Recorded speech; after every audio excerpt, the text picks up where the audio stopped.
Maya stood in the medical bay of the evacuation carrier, watching as doctors worked to repair the damage to Kess's scales. The dragon lay on a specially reinforced platform, her breathing steady but shallow. Medical droids moved around her massive form, their mechanical arms working with precision to seal the small cracks and burns that had appeared during the intense battle above Tertius Prime. Thera paced back and forth in the adjacent holding chamber, her crimson scales reflecting the harsh white light of the medical facility. The other dragon was agitated, restless, and deeply concerned for her bonded partner. She kept making low, rumbling sounds that echoed through the chamber, sounds that were almost like words in some ancient language that only dragons seemed to understand. Derek entered the medical bay carrying 2 cups of hot liquid. He handed one to Maya without speaking, and she accepted it gratefully. The human commander looked as exhausted as she felt. His uniform was torn in multiple places, and there was a bandage on his left arm that was already showing signs of needing to be changed. "The colony survivors are settling into the transport ships," Derek said, sitting down on a nearby bench. "We managed to get almost 5,000 people off the surface before the Vex Empire pulled back their forces. That is more than we could have hoped for." Maya sipped the hot liquid. It tasted like something human cultures called tea, and she had grown fond of it during her time on the colony. "Did we lose anyone during the evacuation?" she asked. Though she already knew the answer would be difficult to hear, Derek's expression grew darker. "About 200. They didn't make it to the transport ships in time. The Vex focused their fire on the spaceport buildings, trying to prevent as many people as possible from escaping, but your actions with Kess bought us enough time that the majority made it through." Maya looked at the dragon on the medical platform. Kess's golden eyes were now closed, and her breathing had become more stable as the medical droids continued their work. She thought about the 200 people who had not made it, about the families who had been separated, about the lives that had been forever changed by this single moment in history. This was the weight that came with being alive, Maya realized. This was what the humans meant when they spoke of sacrifice. It was not noble in the way stories made it sound. It was painful and complicated and filled with regret, but it was also the only way that anything good could ever happen in this vast, uncaring universe. "There is something you should know," Derek said, his voice dropping lower. "We received a message from the Human Fleet Command while we were escaping. The Vex Empire is not finished with this sector. They are moving their main battle group toward the Althor system." Maya's hand suddenly gripped the cup so tightly that it cracked. Althor, her home, the ancient civilization of elves that had existed for millions of years, untouched by war and violence, dedicated to art and science and the pursuits of knowledge. "When?" she asked, her voice suddenly very quiet. "Approximately 48 hours, Derek said. "The human fleet is trying to organize a defense, but we are outgunned. The Vex Empire has 12 capital ships in their main battle group. We have only 3. It is not enough." Maya stood up, pacing the medical bay much like Thera was pacing in her chamber. "Althor has no weapons," she said. "The elves have not engaged in warfare for 3,000 years. We believed that we had evolved beyond the need for violence. We believed that we could negotiate with any species through reason and diplomacy. And now you understand that the galaxy does not care what you believe," Derek said, his voice not unkind. "The Vex Empire cares only about conquest. They see every world, every species, as either a resource to be extracted or an obstacle to be removed." Before Maya could respond, the medical droid working on Kess's wing completed its repairs and stepped back. The lead physician, a human woman named Dr. Sandra who had been working on the colony for the past 5 years, approached Maya. "Kess is stable," the doctor said. "The burns are superficial, and the cracks in her scales are already beginning to heal naturally. Dragons seem to have remarkable regenerative abilities. I would estimate she will be back to full combat capability within 12 hours. Maya nodded and moved toward the medical platform. She placed her hand on Kess's snout, and the dragon's eyes opened slightly. Their gazes met, and in that moment, there was a connection that transcended species and language. Kess understood what was happening. The dragon understood that their battle was not finished, that there were other worlds that needed to be saved, other people who needed their help. "We need to leave," Maya said to Derek. "Thera, Kess and I. We need to reach Althor before the Vex fleet arrives." Derek stood up. "That is suicide.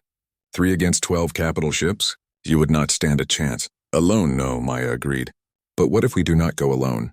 What if we can convince the evacuees to help? What if we can gather enough ships and enough people to mount a real resistance? A young human woman named Kate entered the medical bay at that moment, her face flushed with excitement. She was one of the engineers who had worked on the Dragon's weapon systems, and she had a reputation for being brilliant and fearless.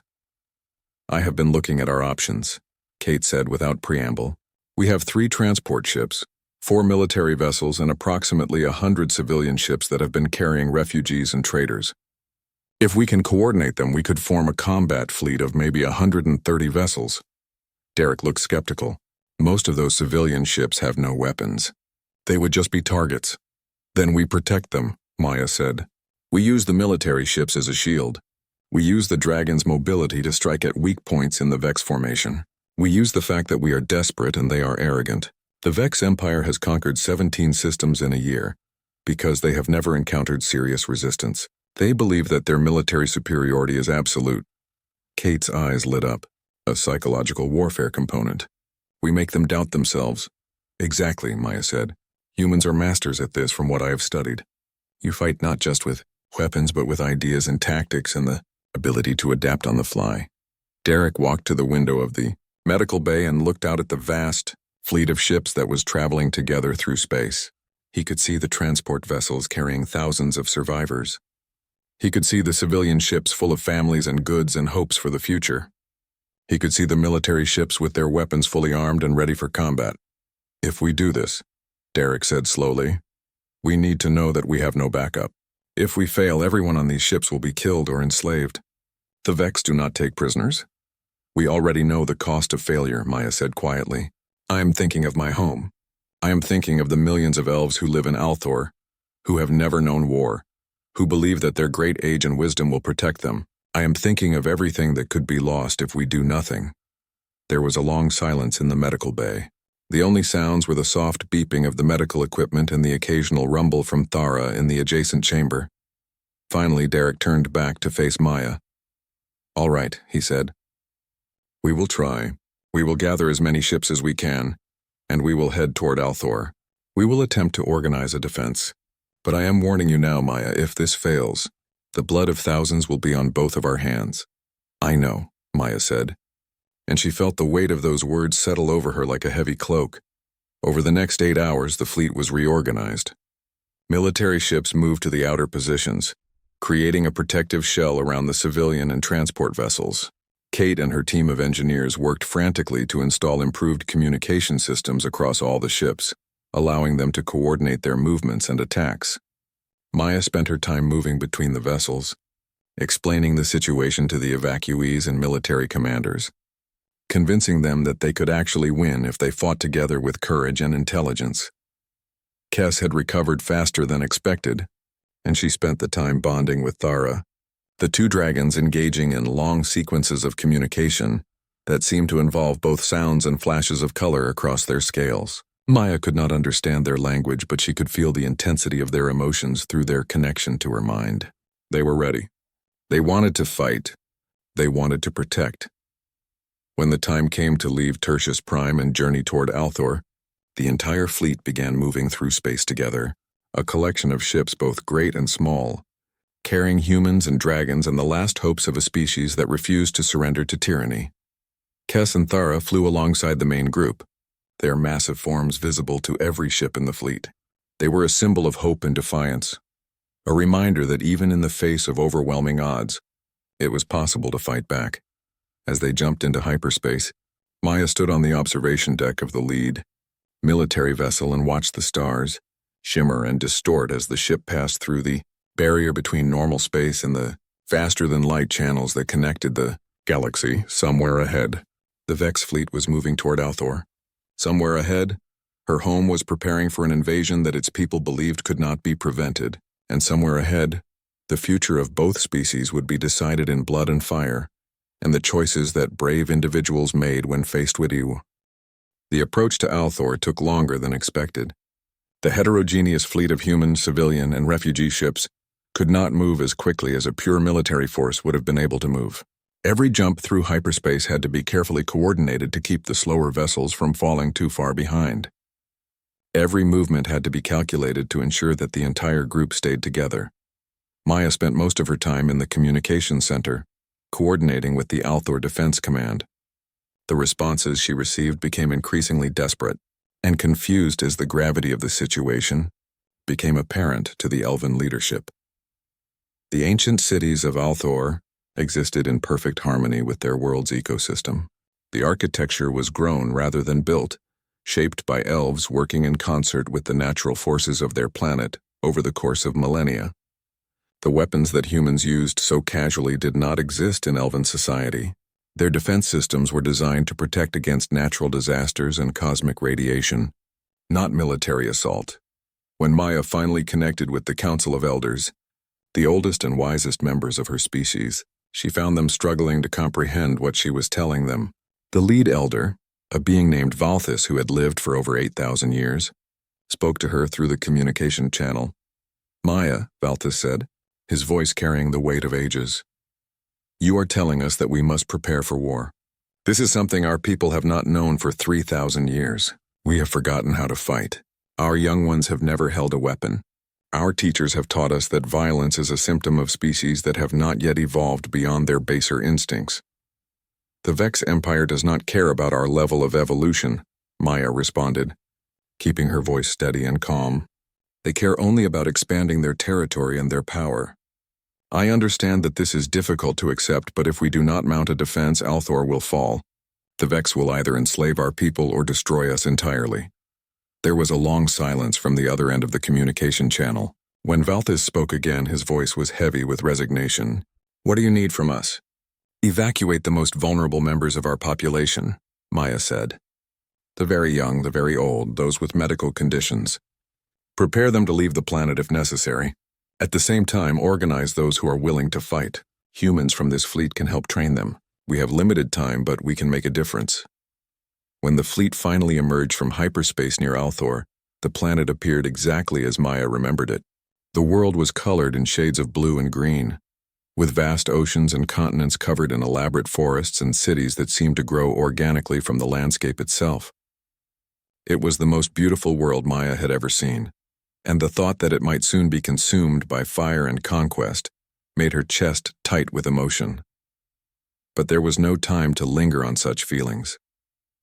The Vex fleet appeared on long-range sensors almost immediately after the human vessels emerged from hyperspace. 12 capital ships, each one many times larger than the entire human expedition fleet. Between them flew hundreds of smaller fighter craft, scout ships, and attack vessels. Derek's face appeared on the main screen in the communications center. "All ships battle stations," he commanded. "Weapons systems online. Shields to full power. This is not a drill.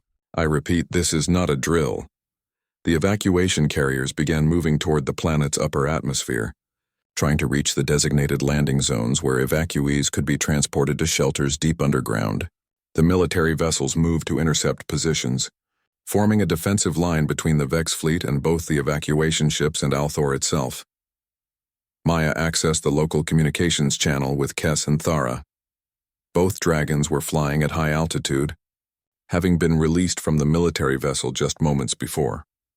Their thoughts came to her in a rush of sensation and emotion. They were eager. They were ready. They wanted to protect the home of their bonded partner. "Stay focused," Maya transmitted to them. "We need to be smart about this. The Vex will try to overwhelm us with numbers and firepower. We need to be faster, more adaptable, and more creative than they are." The first exchange of fire happened when the Vex fleet reached weapon range. The capital ships released volleys of plasma bolts and kinetic missiles that lit up the space around the human vessels like deadly fireworks. Some hit their targets and several smaller ships exploded in brilliant flashes of light. But the human defensive formation held, and the military ships returned fire with every weapon they had. Kess and Thara struck like lightning, diving through the Vex formation and releasing their thermal weapons against the smaller fighter craft. The dragons were faster than the Vex fighters, more maneuverable, and their reflexive intelligence allowed them to adapt to enemy tactics instantly. Within minutes, dozens of enemy fighters had been destroyed, but the Vex were not concerned with individual ships and small losses. They had a strategy, and it was becoming clear as the battle progressed. The massive capital ships were ignoring the human military vessels, and focusing their fire on the evacuation carriers and the civilian ships. The Vex strategy was simple: destroy the refugee vessels and force the humans to choose between continuing to fight or trying to save their charges. Derek immediately adapted. He ordered 3 of the military ships to provide protective fire for the evacuation vessels, but this left the main human battle group understaffed, and the Vex fleet began to push through the defensive line. Maya felt the moment when the battle started to turn against them. She could sense it through her connection to Kess and Thara, could feel their increasing desperation as more and more Vex ships broke through to attack the vulnerable civilian vessels. "We need reinforcements," Derek said over the communication channel. "We are losing ships too quickly." "Then give us something to work with," Maya responded. She was thinking furiously, analyzing the battle in real time, looking for weaknesses in the Vex formation that they could exploit. And then she saw it. The Vex capital ships were maintaining formation at a specific distance from the planet. They were not willing to bring their most powerful vessels into Althor's atmosphere, because the magnetic fields and gravitational variations would make their targeting systems unreliable. "Derek," Maya said, "order all civilian vessels to break formation and head directly toward the planet. Full speed. Use every bit of power they have. That will scatter them," Derek protested. "They will be even more vulnerable." "Trust me," Maya said. "Just do it." Derek gave the order, and immediately the civilian ships and evacuation carriers changed course, accelerating directly toward Althor's upper atmosphere. The Vex responded by sending their fighter squadrons in pursuit, but Kess and Thara were waiting. The dragons intercepted the pursuing fighters before they could reach the civilian vessels, engaging them in a massive aerial battle that saw dozens of enemy craft destroyed in a matter of minutes. As soon as the civilian vessels crossed the boundary into Althor's atmosphere, the Vex capital ships became unable to attack them effectively. Their weapon systems were designed for space combat, not atmospheric operations. The evacuees began landing safely on the planet's surface, but the Vex were not finished. They had another strategy, one that Maya should have anticipated. They began focusing their entire firepower on the remaining human military vessels, trying to destroy them one by one. Kate's voice came over the communication channel. She was commanding one of the military ships now, having taken over when the previous captain was killed in an explosion. "We are taking heavy damage," she reported. "Shield generators on the port side are failing. We have lost half our weapons systems." Maya closed her eyes and thought about all the humans on that ship, all the lives that depended on her next decision. She thought about Derek, about all the soldiers and engineers and doctors who had put their faith in her leadership. "All military vessels," Maya transmitted, "fall back toward the planet. Use Althor's atmosphere and its magnetic fields to your advantage. Fight with the terrain, not against it." The human ships began a controlled retreat, moving closer to Althor while the Vex capital ships remained at their safe distance in space. As the human vessels entered the atmosphere, their speed and maneuverability improved dramatically. The Vex fighter squadrons continued to pursue, but they were increasingly drawn into individual aerial battles with the human craft and with Kess and Thara.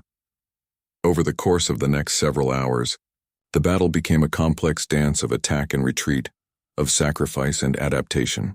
The humans lost 3 more ships, but they inflicted heavy damage on the Vex fighters. Eventually, the enemy decided that the cost of continuing the assault was too high, and the Vex capital ships began to withdraw to a safe distance, reformatting their strategy. Maya stood in the command center on Althor's surface, surrounded by both human military commanders and elven leaders. They looked at her with expressions that mixed hope with exhaustion. "This is not over," Maya said to them all. "The Vex will be back. They will try different tactics. But we have proven something today. We have proven that human courage and elven wisdom, combined with the strength of dragons, can stand against even overwhelming odds." Derek placed his hand on her shoulder. "You did well out there. You saved thousands of lives." The days that followed were filled with a frenetic energy that neither humans nor elves had anticipated. Military camps were established on Althor's surface, with human soldiers working alongside elves who had volunteered to learn combat tactics and weapons handling. The underground cities were converted into command centers and hospital facilities. The natural beauty of Althor was transformed piece by piece into a fortress. Maya worked tirelessly, moving between the various camps and coordination centers. She spent her mornings training elven warriors in basic combat strategy, her afternoons monitoring the Vex movements in space, and her evenings planning with Derek, Kate, and the Council of Elders on how to best utilize their limited resources. Kes and Thara had become the symbols of resistance for both species. The humans saw them as living proof that they could win. The elves saw them as evidence that their world was worth fighting for. But the dragons were not machines. They needed rest and recovery time, and Maya was acutely aware that she could not push them too hard without risking their health. 3 days after the first battle, a communication came from deep space. The Vex fleet was not retreating or regrouping. Instead, they were being reinforced. Another fleet of Vex military vessels was approaching from the outer colonies, and they were bringing with them something that intelligence analysts feared most: a planetary assault platform. Derek showed Maya the schematics of the assault platform on a holographic display. It was a massive weapon, designed specifically to bombard planetary surfaces from orbit. Once it arrived and became operational, it could destroy military installations, cities, and any hope of a prolonged resistance on Althor. The assault platform will arrive in approximately 18 days, Derek said, studying the projection. After it is operational, the Vex will begin a systematic bombardment of this world. They will target military installations first, then population centers. They are trying to destroy our ability to fight before we can mount an organized ground resistance. Maya felt the weight of this information settle over her. 18 days. It seemed like a long time when measured in hours, but when she thought about everything that needed to be done, it seemed impossibly short. We need to either destroy that platform before it arrives or evacuate as many people as we can, Kate said, entering the command center with a data pad full of new information. I have been calculating the resources we would need to mount an offensive operation in deep space. We would need to risk every military ship we have, and there is no guarantee we could get close enough to the platform to cause significant damage. Then evacuation is our only option, Valthis said. He had been spending more time in the human command center, learning about their military tactics and strategies. The ancient elf had proven to be a quick learner, and his centuries of wisdom and patience had helped calm some of the panic among Althor's population. We do not have enough ships to evacuate everyone, Derek pointed out. Even if we combined every human vessel we have with every available transport from Althor, we could only save maybe 50% of the population. The silence that followed this statement was heavy and oppressive. The idea that they would have to choose who lived and who died was something no one wanted to contemplate, but it was a mathematical reality that no amount of hope could change. Maya stood and walked to the window of the command center. Outside, she could see Kes and Thara resting in a specially prepared facility. The dragons were sleeping, their breathing slow and steady. In their dreams, Maya could sense fragments of their consciousness, images of flight and wind and the joy of being alive. An idea began to form in her mind, one that was reckless and dangerous and probably impossible. But in that moment, looking at her dragons and thinking about everything that they had already accomplished together, impossible seemed like a reasonable price to pay. I want to attempt something, Maya said, turning back to face the assembled commanders and elders. It is very dangerous and many people might lose their lives in the attempt. But if it works, we could not only destroy the assault platform but also significantly damage the Vex reinforcement fleet. Derek leaned back in his chair. I am listening. Kes and Thara are more than just combat dragons, Maya explained. They are bioengineered organisms with a level of intelligence that rivals our own. They can process multiple sources of information simultaneously and make tactical decisions faster than any human or elf. What if we could use that intelligence and their combat capabilities to lead a deep space strike force? Kate's eyes widened. You want to send the dragons into deep space to attack the assault platform directly? Not just the dragons, Maya said. A coordinated team of human and elven fighter craft, with the dragons as the primary weapons platform and tactical leaders. The Vex will not be expecting an attack from fighters alone. They are used to dealing with capital ships and large formations. A small, highly mobile strike force might be able to get close enough to cause critical damage to the assault platform. Or it might result in the complete destruction of every ship we send, Derek said. But his tone was not dismissive. He was considering the possibility. Balthus stroked his chin thoughtfully. Among the elves, we have several individuals who are trained pilots and combat specialists. Most of them have not seen actual warfare in their entire lives, but they have the knowledge, If they are combined with your human warriors and led by the dragons, it might be possible. Over the next 2 days, the plan was refined, and preparations were made. The most skilled pilots among both humans and elves were selected. They flew training missions with Kess and Thara, learning how to coordinate their movements with the dragons, learning to follow the tactical instructions that the massive creatures conveyed through gestures and synchronized flight patterns. On the evening before the strike force was scheduled to launch, Maya sat with Kess and Thara in their resting facility. She placed her hands on both dragons' heads, and for a long moment there was no need for words. Their minds touched, and they shared thoughts and emotions and understanding. "I know this is dangerous," Maya said softly. "I know that I am asking you to risk everything. But if anyone in this galaxy can do this, if anyone can fly into the heart of danger and come out victorious, it is you two." Kess's scales glowed with a soft gold light. Thara released a low, rumbling sound that vibrated through the entire facility. Both dragons were calm and focused. They had accepted their role in this conflict, and they would see it through. The strike force launched at dawn, with the fighters moving through space in a carefully calculated trajectory. They used asteroids and stellar phenomena as cover, avoiding the direct detection of Vex sensor arrays. Kess and Thara flew at the center of the formation, their massive forms providing both a psychological boost to the pilots and a tactical advantage because Vex weapon systems were not calibrated to track targets as large as dragons in deep space. For hours, the strike force advanced without being detected.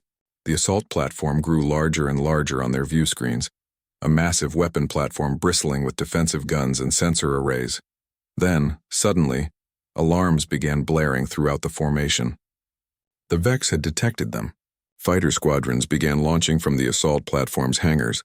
All aircraft. Kess's tactical command came through the communication system, transmitted in a pattern that all pilots could understand simultaneously. Execute attack run Delta. Remember your training. Stay with the dragons. The battle that followed was unlike anything that had been seen in the galaxy in living memory. Kess and Thara moved through the Vex fighter squadrons like forces of nature, their thermal weapons cutting through enemy craft with devastating precision. The human and elven pilots provided supporting fire, protecting each other's flanks and focusing their coordinated weapons on specific targets that the dragons identified. Kate, who was flying as part of the strike force in a small fighter, marveled at the way the dragons coordinated the battle. It was as if Kess and Thara could see the entire conflict unfolding simultaneously, could predict where the Vex would move, and redirect the fighter pilots accordingly. Human commanders and elven warriors were working together seamlessly, their movements synchronized through a combination of flight skill and tactical understanding. Within 30 minutes, the first wave of Vex fighters had been decimated, but more were coming, and the assault platform itself was beginning to activate its defensive weapon systems. Phase 2, Kess commanded. All fighters focus on the shield generators. The platform's defenses are concentrated on the outer ring. We go through the center. The dragons led the strike force in a daring maneuver, diving directly toward the center of the assault platform. The Vex defensive fire concentrated on them, creating a wall of plasma and kinetic energy. But Kess and Thara moved with incredible speed and agility, weaving through the incoming fire, leading the human and elven fighters through gaps and openings that only they could see. As they passed over the assault platform's main reactor core, all the fighters in the strike force released their payload of advanced explosives simultaneously. The weapons had been designed specifically for this moment, shaped charges that would penetrate armor plating and detonate at the platform's most vulnerable points. The destruction of the assault platform sent shockwaves through both the Vex Empire and the alliance that was forming between humans and elves. Across multiple systems, worlds that had been preparing for invasion suddenly found hope. Species that had believed they were alone in their resistance against Vex expansion realized that others were fighting as well. But the victory had cost them dearly. 3 human fighter pilots and 2 elven warriors had been killed in the strike against the platform. 7 more had been seriously injured. The strike force had suffered significant losses, and while they had accomplished their objective, the cost in lives was high. Maya stood in the memorial garden that had been created on Althor's surface. Both humans and elves had contributed to its design, creating a place where they could honor those who had fallen. The names of the dead were inscribed on monuments that seemed to grow organically from the earth itself. combining human engineering with elven aesthetics. Kes and Thara stood at the far end of the garden. Their great heads bowed in what could only be described as mourning. Dragons, Maya had learned, had their own spiritual beliefs and their own ways of honoring the dead. The dragons rumbled low sounds that carried emotions of grief and determination. Derek found Maya standing in front of one of the monuments, reading the name of a young human pilot named Marcus. He had been only 19 years old, and he had died protecting the others during the retreat from the assault platform. "The Vex have begun their response," Derek said without preamble. "We have received reports from multiple star systems. They are pulling their remaining military forces back to a concentrated position, about 6 light-years from Althor. The commanding Vex general, an individual named Sarthak, has issued a new ultimatum." "Which is?" Maya asked, though she could already guess what the answer would be. "Complete surrender or total annihilation," Derek said. "Sarthak has indicated that he is bringing additional forces to this sector. More ships, more fighters, and more ground assault troops. He intends to personally oversee the destruction of every resistance cell in this region of space." Valthus approached them, having overheard the conversation. The ancient elf looked tired, but his eyes still burned with determination. "I have been communicating with other elven communities," he said. "There is a species called the Valorian, a warrior culture that has been fighting Vex expansion for the past decade. They have suffered enormous losses, but they have developed tactics and strategies that might be useful to us. I have also made contact with 2 other human colonies that are willing to join our alliance." Maya felt a spark of hope ignite in her chest. "How many ships can they contribute?" "Together, approximately 40 military vessels and maybe 100 more civilian or transport ships," Valthus said. "Nothing that would match the Vex forces in terms of raw power, but potentially valuable in terms of numbers and tactical diversity."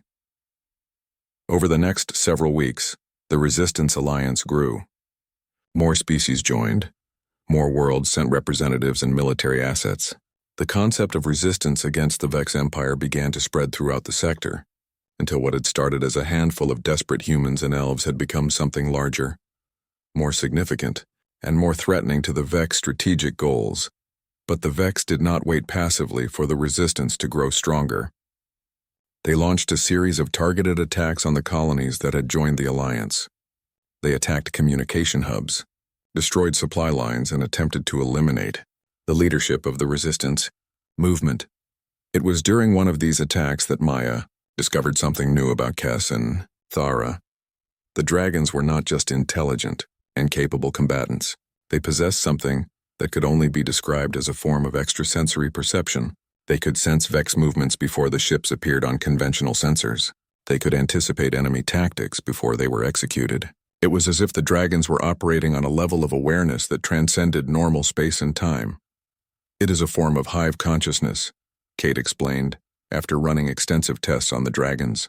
"The Vex have it as well, which is why they are so coordinated as a military force. But Kes and Thara's version seems to be different. It is stronger, more refined. They may actually be able to sense Vex movements across vast distances." This revelation led to a new strategic approach. The dragons, working together with human and elven sensors, could predict where Vex attacks would occur and position defensive forces accordingly. The alliance began winning more battles, not through superior firepower but through superior information and predictive ability. As the months passed, the tide of the conflict began to shift. The Vex, accustomed to overwhelming their opponents through superior numbers and firepower, found themselves facing an enemy that adapted quickly to every tactic they employed.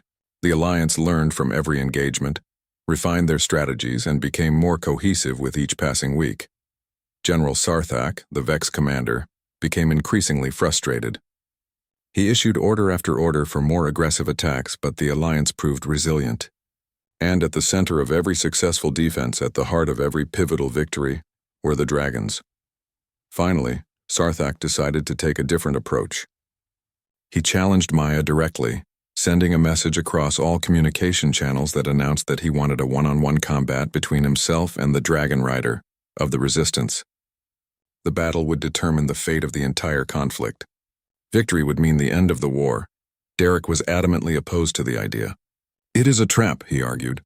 "Sarthak is trying to separate you from your support systems, isolate you, and kill you. If they succeed, the resistance will collapse. But Maya understood something that Derek did not. She understood that this was not just a military conflict. This was also a spiritual and psychological battle.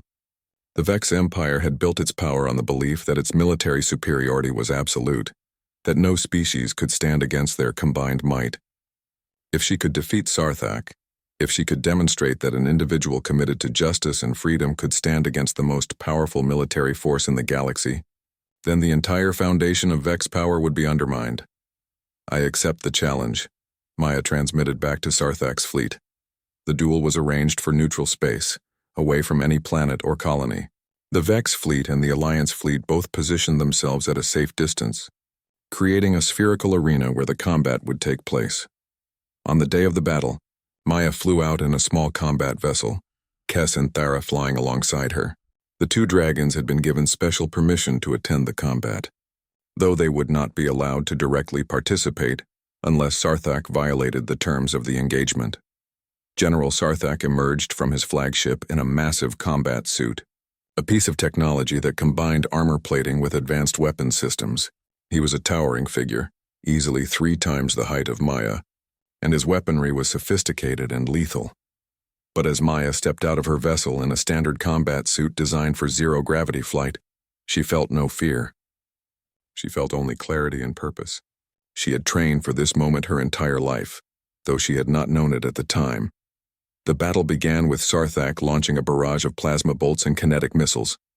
Maya moved with grace and precision, her elven reflexes and combat training allowing her to dodge and weave through the incoming fire. She responded with her own weapons, focusing on the joints and weak points in Sarthak's armor. For several minutes they traded blows, each one attempting to gain dominance over the other. Sarthak was more powerful. His armor allowed him to absorb more damage and his weapon systems were more advanced. But Maya was faster, more adaptable, and she had something that Sarthak did not have. She had the support and love of others. Every time Maya felt herself tiring, she could sense Kes and Thara nearby, their presence giving her strength. Every time she felt that she might be losing the battle, she could remember the faces of the people she was fighting for, the people who depended on her victory. Sarthak, on the other hand, was fighting only for conquest and power. He was fighting for an abstract concept of empire and dominance, and in that moment, faced with an opponent who fought for something more meaningful, his power was not enough. Maya saw her opening and took it. She fired a precisely aimed burst from her weapons directly at the power coupling on Sarthak's armor. The general tried to dodge, but he was too slow. The energy blast hit him directly and his armor failed.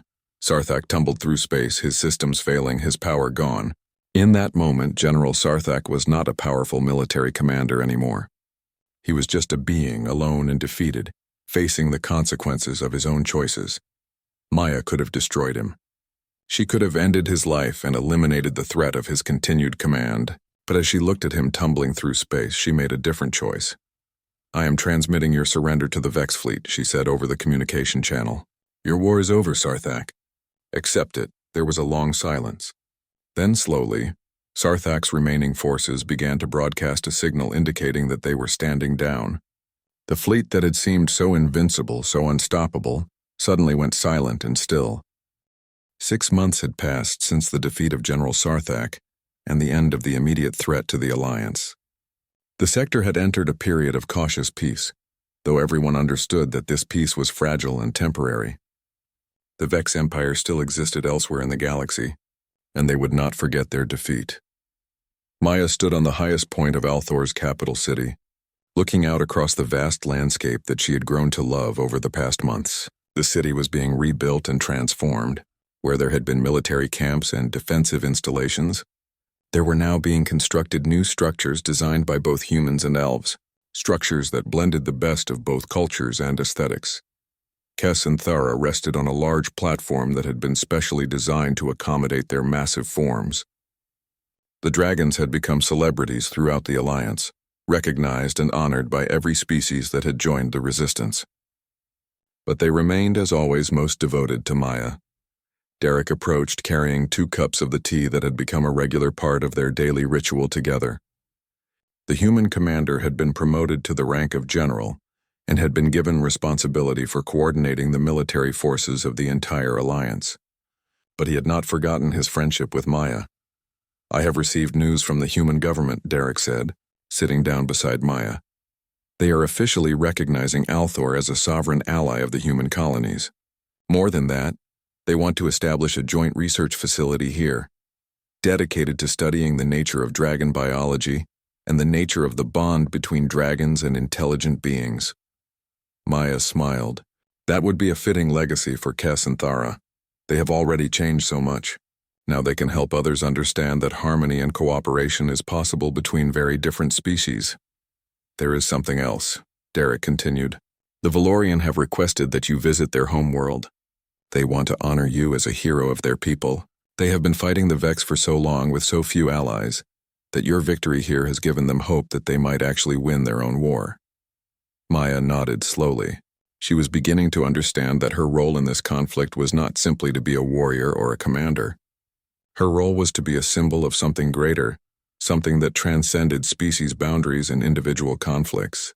She was becoming a symbol of unity and resistance against tyranny. Over the following weeks, Maya, along with Kes and Thara, began traveling throughout the Alliance. They visited human colonies, elven cities, Valorian military installations, and settlements of a dozen other species. Everywhere they went, they were received as heroes and legends. The story of the elven woman and her 2 dragons, who had stood against the Vex Empire and emerged victorious, had spread far beyond the initial conflict zone. But more important than the celebrations and the honors was what Maya discovered during her travels. She discovered that the concept of resistance against the Vex was spreading throughout the galaxy. Other species that had been conquered or oppressed were beginning to believe that they too could fight back. Other worlds were beginning to organize, to coordinate, to prepare for their own battles against the Vex. What had started as one woman's desire to protect her home was becoming something much larger. It was becoming a galactic movement toward freedom and away from tyranny. On Althor, the Council of Elders made a momentous decision. They decided that the ancient ban on warfare would be lifted. The elves would no longer remain separate and apart from the galaxy's conflicts.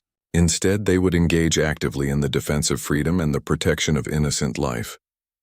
It was a significant departure from thousands of years of elven philosophy, but it was also a recognition that isolation and passivity were no longer viable in the face of threats like the Vex Empire.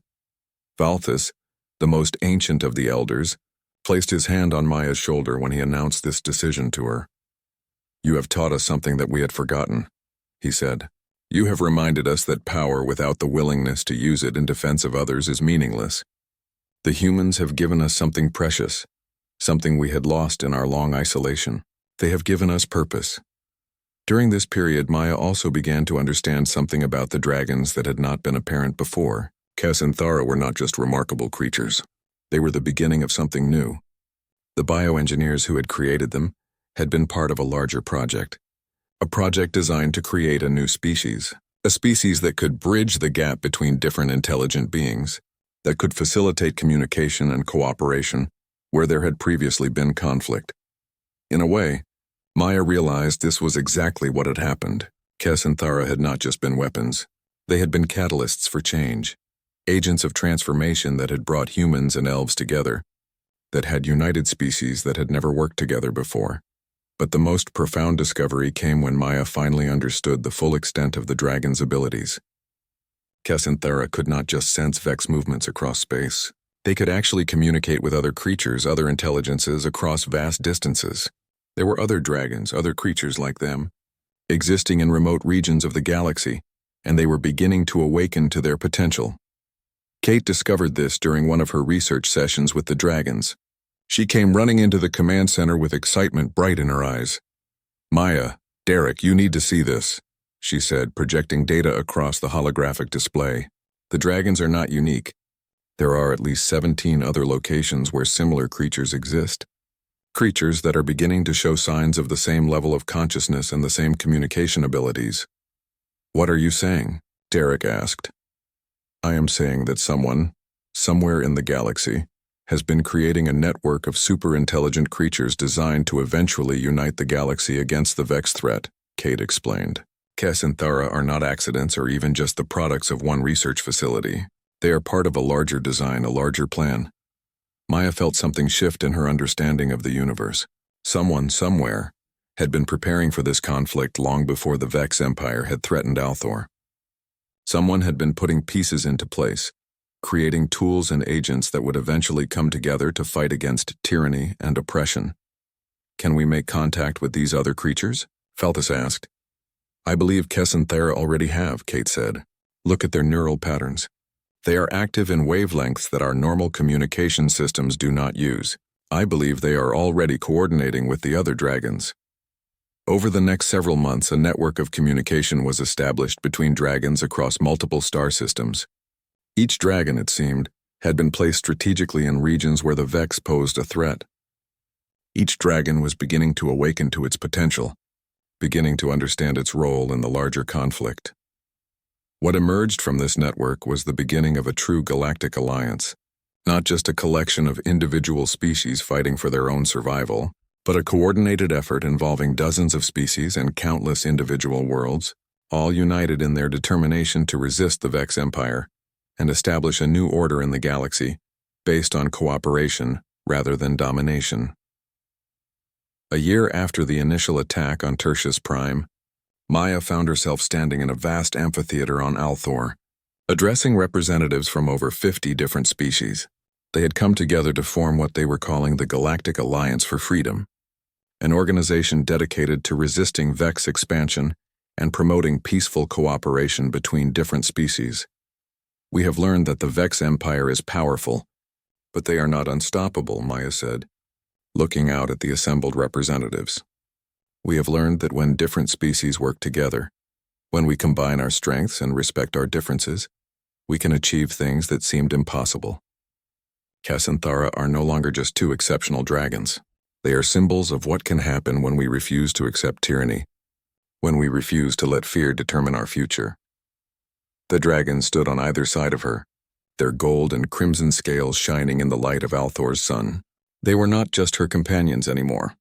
They were becoming something more, becoming living bridges between species, becoming proof that unity was possible.